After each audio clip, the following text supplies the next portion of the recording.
Hi friends, hello అందరికీ నమస్కారం. Welcome to our channel Prasu Mohan వంటిల్లు.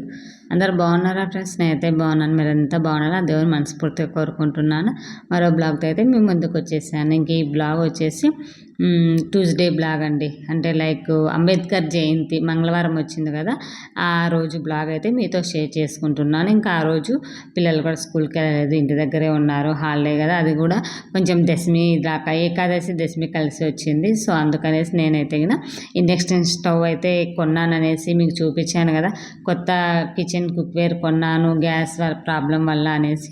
ఇంక ఇవాళ మంగళవారం మంచి రోజు కదా అనే ఉద్దేశంతో నేను ఇండక్షన్ స్టవ్ అయితే ఓపెన్ చేస్తున్నాను. ఏ వస్తువైనా సరే మనము ఇంట్లోకి కొత్త వస్తువు తెచ్చుకున్నాము అంటే కంపల్సరీగా పూజ చేసి అయితే యూజ్ చేస్తాం కదా. మన తెలుగు వాళ్ళ సాంప్రదాయం ఏదైనా ఉంది అంటే కంపల్సరీగా కొత్తది అయితే ఇలా చేస్తాం. ఇంకా నేను ఆ రోజు అయితే ఇండక్షన్ స్టవ్ని ఓపెన్ చేశాను అనమాట. ఇంకా ఫస్ట్ ఓపెన్ చేసిన వెంటనే పాలు పొంగించాలి కదా, పాలు పొంగించేదానికి ఇంకా కుక్వేర్ కూడా దాంతో పాటు 3 బౌల్స్ వచ్చాయని చెప్పాను కదా, అందులో ఒకటి మిల్క్ బౌల్ కూడా వచ్చింది. ఇంకా మిల్క్ బౌల్కి స్టిక్కర్ అది ఉంటే గ్యాస్ మీద కొంచెం లైట్గా వేడి చేసేసి ఆ స్టిక్కర్ని అయితే రిమూవ్ చేసేసి మంచిగా వాష్ చేసేసి ఇంకా ఇక్కడైతే ఫస్ట్ పాలు అయితే పొంగబెడుతున్నాను ఫ్రెండ్స్. ఇంకా నేను ఫ్రెష్ అప్ అయిపోయి వచ్చి పాలు అయితే పొంగబెడుతున్నాను. ఇది ఫస్ట్ ఏం చేశానంటే, ఫస్ట్ టైం కాబట్టి నాకు కూడా తెలియటం లేదు, గాబరా పడిపోయాను అనమాట చేసేటప్పుడు అయితే. తర్వాత మంచిగా ఇప్పుడైతే మంచిగా వర్క్ అవుతుంది, మంచిగా కర్రీస్ అన్ని ప్రిపేర్ చేస్తున్నాను. కానీ ఏమైందంటే ఆన్ చేసి ప్లగ్ పెట్టి ఆ స్విచ్ చేసి ఆన్ చేశాను. బట్ అది ఎర్రర్ ఈవో అంటే ఎర్రర్ అంట, వివో అని చూపిస్తుంది. అది పోవాలంటే ఏం చేయాలో అర్థం కాక అన్ని బటన్స్ నొక్కుతున్నాను నేను. నొక్కుతుంటే మా వారు వచ్చి, పిచ్చిదానా నీకు ఆ మాత్రం ఏమంటారు మైండ్ పనిచేయదా అని అరుస్తున్నారు. ఏమైందండి అంటే, బౌల్ పెట్టుకోకుండా నువ్వు ఒత్తితే ఏం లాభం వస్తుంది, దానిపైన బౌల్ పెడితే కదా అది చూపించేది ఆప్షన్ అంటున్నాడు. అంటే ముందు బౌల్ పెట్టేసి తర్వాత క్లిక్ చేయాలన్నమాట మనం ఆప్షన్. నాకు తెలియక చేస్తూనే ఉన్నాను. ఇంకా తర్వాత అయితే పాలు పెట్టేసి ఇంకా మిల్క్ హీటింగ్ అయితే పెట్టేసాను. దగ్గర నాకు 20 మినిట్స్ చూపించిందండి అది టైమింగ్ అయితే ఇంత నేను ఇంకా మా వారితో అయితే చేశాను అనమాట. ఇది ఇంత టైం పడుతుంది, దీని మీద ఎప్పుడు నేను వంట చేసేది, ఎప్పుడు పిల్లలకి స్కూల్కి పంపించేది అన్నాడు, ఎప్పుడు నేను ఇంట్లో వరకు పని చేసుకోవాలని అరుస్తున్నాను. కానీ మా వారు కూడా కొంచెం డిసప్పాయింట్ అయ్యాడు. నేను డిసప్పాయింట్ అయ్యాను, మా వారు డిసప్పాయింట్ అయ్యాడు. ఎందుకంటే ఇంత లేట్గా అవుతుంది కదా, దీని మీద ఎప్పుడు వంట చేయాలా, ఏమి దేవుడా అనిపించింది. బట్ ఏంటి అంటే ఇప్పుడైతే ఫాస్ట్గా అయిపోతుందండి. స్టార్టింగ్ ఫస్ట్ యూజ్ చేసాం కదా, సో అందువల్ల అది హీట్ అవ్వడానికి మేబీ దీనికి ఎక్కువ టైం తీసుకుందేమో అనిపించింది నాకైతే సో బట్ ఇప్పుడైతే మంచిగా ప్రాపర్గా వర్క్ అవుతుందండి. ఫస్ట్ టైం యూజ్ చేసాం కాబట్టి ఇది హీటింగ్కి ఇలా ఎక్కువ టైం తీసుకుందని మళ్ళీ రియలైజ్ అయ్యాము నేను మా వారైతే నిజం చెప్పాలంటే ఈ పాలన్నం చేయడానికి నాకు దగ్గరగా 1 అవర్ టైం పట్టిందండి దీనిపైన అయితే ఫస్ట్ రోజు కాబట్టి మేబీ ఎందువలన. ఇంకా అందుకనేసి ఇక్కడైతే మా వాటితో చెక్ చేపిస్తున్నా, అసలు ఇది ముందు హీట్ అవుతుందో లేదో చూడండి, లేదంటే ఒకవేళ అక్కడికి వెళ్ళి ఇప్పుడు అది ఉంది కదా షాప్కి వెళ్ళి కానీ అలా ఎక్స్చేంజ్ చేసుకోవడం, లేదంటే వాళ్ళని అడిగి కానీ చూద్దామనేసి చెప్తూ ఉన్నాను. మా వారు చెక్ చేస్తున్నారు, దాన్ని టచ్ చేస్తున్నాడు. వద్దు షాక్ వస్తుందేమో నా భయం నాది. ఫస్ట్ టైం కాబట్టి నాకు తెలియదు, ఎప్పుడు వంట చేయలేదు, అప్పుడు ఎప్పుడో చేశాను, తర్వాత ఇంకేం చేయలేదు అనమాట. ఎక్కువ షాక్ ఏం రాదు. ఇది ఇవి ఉంటాయి కదా గరిటెలు పెట్టి కూడా మనం తిప్పుకోవచ్చు అనమాట. ఫస్ట్ నేనైతే గరిటె కూడా పెట్టలేదు, ప్లాస్టిక్ గరిటె పెట్టాలేమో అనుకున్నాను. బట్ మా వారైతే చూశారనమాట, షాక్ ఏం రాదు, ఓన్లీ అది కింద మాత్రమే మ్యాగ్నెట్ ఉంటుంది, దానికి అటాచ్ అయ్యి మాత్రమే దానికి మాత్రమే వస్తుంది. ఇంకా మిగతా అది ఏం ప్రాబ్లం ఏం లేదు, నువ్వు భయపడాల్సిన అవసరం లేదు, హ్యాపీగా గ్యాస్ మీద ఎలా చేసుకుంటున్నావో దీని మీద కూడా అలాగే చేసుకొని అప్పుడు చెప్పారనమాట మా వారు. ఇంకా అప్పటి నుంచి నేనైతే ఇప్పుడైతే మంచిగా చేస్తున్నాను అన్ని వంటలు దానిపైన. ఇంకా అది ఇండక్షన్ స్టవ్ పైన అయితే బెల్లం అన్నానికి పెట్టేశాను. ఇంకా ఫస్ట్ టైం యూజ్ చేస్తున్నాం కాబట్టి బెల్లం అన్నం పెట్టేసి నైవేద్యంగా దేవుని దగ్గర పెట్టి దండం పెట్టుకుందామనే ఉద్దేశంతో ఇంకా పాలు వేసి రైస్ అయితే యాడ్ చేసేసాను. ఇంకా ఒక పక్క టిఫిన్ కూడా ప్రిపేర్ చేస్తున్నాను. ఎందుకంటే పిల్లలు అంబేద్కర్ జయంతి కాబట్టి ఇంకా చెప్పాను కదా ఇంట్లోనే ఉంటున్నారు, కంపల్సరీగా ఫాస్ట్గా టిఫిన్ చేయాలి.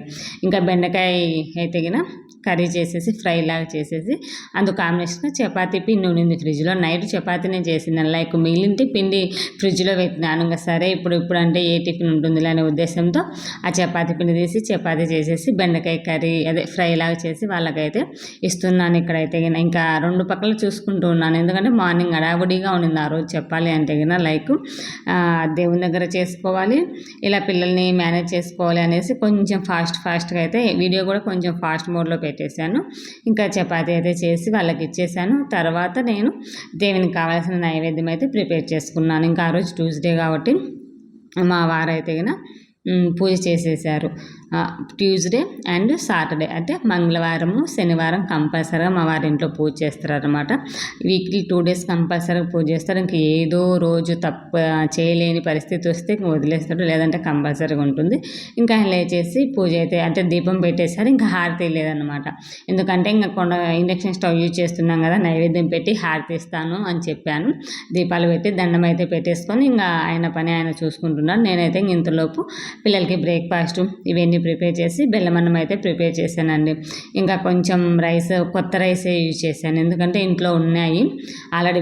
కొత్త రైస్ అంటే సంక్రాంతికి కొత్త వడ్లు వస్తాయి కదండి, అవి ఉన్నాయి. నేను నాకైతే బాగా హ్యాపీగా అనిపించింది. ఎందుకంటే కొత్త బియ్యంతో ఫస్ట్ టైం పొంగల్ చేసి దేవునికి పెడుతున్నాను, అది కూడా కొత్త స్టవ్ మీద అనేసి కొంచెం హ్యాపీనెస్ వచ్చింది నాకైతే. ఇంకా కొత్త బియ్యం అయిందని తొందరగా ఉడికిపోయింది. ఉడికిన తర్వాత ఇంకా నెయ్యిలో జీడిపప్పు ఇవన్నీ ఉంటాయి కదా, డ్రై ఫ్రూట్స్ ఇవన్నీ వేసేసి మంచిగా ఎక్కువ నెయ్యి వేసేసి, ఎందుకంటే మా పిల్లలకి చాలా ఇష్టం అండి ఈ పొంగల్ అంటే కదా. నాకు మా పిల్లలకి చాలా ఇష్టం. మా వారు స్వీట్ తినరు కానీ మేమైతే బాగా లైక్ చేస్తాం ఈ పొంగలిని. ఇంకా అందుకనేసి మంచిగా ఎక్కువ నెయ్యి జీడిపప్పు డ్రై ఫ్రూట్స్ ఇవన్నీ వేసేసి మంచిగా చేశాను. ఇంకా పిల్లలు బాగా తింటారులే అనేసి ఇంకా ఇదైతే కనుక కంప్లీట్ అయిపోయింది. నైవేద్యం కంప్లీట్ అయిపోయిన తర్వాత దేవునికైతే ప్రసాదంగా పెట్టేసి హారతి ఇచ్చేసి ఆ తర్వాత అయితే టిఫిన్ చేసుకున్నాను. మెయిన్ నాకు డిసప్పాయింట్ ఎక్కడ అనిపించిందంటే చెప్తున్నాను, ఎవరన్నా కొనుక్కోవాలి అనుకుంటే కనుక చూడండి. ఇంకా ఏంటి అంటే కనుక మెయిన్ డిసప్పాయింట్ ఎక్కువ మనము ఇప్పుడు చేస్తూ ఉంటాం కదా కర్రీ కానీ ఇవి చేసేటప్పుడు ఎక్కువ హై ఫ్లేమ్ లైక్ తగ్గించుకోవడానికి కూడా ఉంది, మైనస్ ఉంది ప్లస్ ఉంది. బట్ ఎక్కువ డీప్ ఫ్రై చేసేటప్పుడు ఏమవుతుందంటే మాడిపోతుంది అనమాట. తగ్గించినప్పుడు మరీ కూల్ అయిపోతుంది. మీడియంగా పెడదామా అంటే అటు ఇటు కాకుండా ఉంది. బట్ ఓకే ఇది నాకు ఒక్కటి దగ్గర ఇలా అనిపించింది. డీప్ ఫ్రై చేసేటప్పుడు కొంచెం జాగ్రత్తగా కేర్ఫుల్గా చేసుకుంటే సరిపోతుంది. మరి ఎక్కువ పెట్టేసామంటే కంపల్సరీగా మాడిపోతుందని ఫస్ట్ టైం పూరి చేశాను ఇందులో డీప్ ఫ్రైగా. పూరి అయితే మొత్తం మాడిపోయింది స్టార్టింగ్లో అయితే కనుక. మళ్ళీ తగ్గించాను 200 అలా పెట్టాను. 200 పెడితే మరీ కావడం లేదు, 500 పెడితే మరీ ఇదిగా అవుతుంది. తగ్గించుకుంటూ ఎక్కించుకుంటూ ఉండాలండి డీప్ ఫ్రై చేసేటప్పుడు అయితే. ఇది ఒక్కటే అనమాట, కన్సిస్టెన్సీగా లేకోకుండా తగ్గించుకుంటూ ఎక్కించుకుంటూ అయితే ఉండాలి. ఇంకా ఈ పాయింట్ ఒక్కటే అండి నాకు కొంచెం అనిపించిందంటే, మిగతా అదంతా మంచిగా వర్క్ అయిందనమాట. ఇండక్షన్ స్టవ్ అయితే ఎవరికైనా కొనుక్కోవాలనుకుంటే కంపల్సరీ తీసుకోండి. ఈ గ్యాస్ లేని ప్రాబ్లం వల్ల కంపల్సరీ యూజ్ అవుతుందని అనుకుంటున్నాను నేనైతే గిన. ఇంక ఈ విధంగా అయితే గిన దేవునికి నైవేద్యం పెట్టేసి హారతి అయితే ఇచ్చేసాను. ఇంకా మార్నింగ్ మా వారు మంచిగా పూలు దీపము అన్నీ మంచిగా రెడీ చేసి పెట్టినారు కాబట్టి నాకు పని అయితే తొందరగా అయిపోయిందని చెప్పచ్చు. ఇంకా నైవేద్యం సమర్పించి దేవునికి దండం అయితే పెట్టుకొని ఆ తర్వాత అయితే టిఫిన్ చేశాను అనమాట. ఇంకా టిఫిన్ చపాతి బెండకాయ ఇంకా పిల్లలు అయితే తినేసారు. మా వారైతే ఇంకా తినలేదు, అప్పుడు దాకా అలాగే ఉన్నారు. సర్లే ఇద్దరం ఒకేసారి తిందామంటే సరే అనేసి ఇంకా అలానే ఉన్నారు. ఇంక ఇద్దరం కూర్చొని అయితే మేము బ్రేక్ఫాస్ట్ చేసేసాం. చూసారు కదా, తర్వాత కుక్కర్ కూడా ఇందులోనే పెట్టేసి వంట అయితే చేశాను. హ్యాపీగా మనం గ్యాస్ మీద ఎలా చేసుకుంటాం దీని మీద అలానే చేసుకోవచ్చు. బట్ ఏంటి అంటే కనుక కుక్కర్ పెట్టేటప్పుడు ఎక్కువ వాటర్ డ్రాప్స్ వస్తాయి కదా కిందికి, అవి రాకుండా చూసుకోండి. లేదంటే కనుక ప్లేట్ అనేది కొంచెం పాడవుతుందంట. మెయిన్ అదొక్కటైతే కనుక అబ్జర్వ్ చేసి చూడండి. ఇంకా నేను ఆ రోజు ఏం చేశానంటే కుక్కర్ పెట్టాను, కొంచెం వాటర్ డ్రాప్స్ వచ్చాయి. మా వారు అన్నారు వాటర్ డ్రాప్స్ రాకుండా చూడు, లేదు అంటే కనుక ఇది గ్యాస్ మీద పెట్టేసుకో అన్నారు. బట్ నో ప్రాబ్లం అండి, ఇలా స్టీల్ అయితే కనుక కంపల్సరీగా దీని మీద పెట్టి చేసేసుకోవచ్చు అని నాకు ఒక అంచనా వచ్చేసింది అనమాట. ఇండక్షన్ స్టవ్ మీద ఏం చేయాలా ఏం చేయకూడదు అనేది ఒక అంచనా వచ్చేసింది. ఎవరికైనా ఇంకా పూర్తిగా ఇన్ఫర్మేషన్ కావాలి అంటే కనుక కామెంట్ చేయండి, నేను ఎక్స్ప్లెయిన్ చేస్తాను నెక్స్ట్ వీడియో కానీ, లేదంటే ఫర్దర్గా ఏదైనా సపరేట్ వీడియో కానీ చేసి మీతో ఏదైనా షేర్ చేస్తాను ఫ్రెండ్స్. ఇదే ఇవాళ బ్లాగ్ అయితే ఎలా ఉంది ఏంటి అనేది కామెంట్ చేయడం మర్చిపోవద్దు. ఇంకా ఎవరైనా ఇండక్షన్ స్టవ్ తీసుకున్నారా ఏంటి అనేది కామెంట్ చేయండి.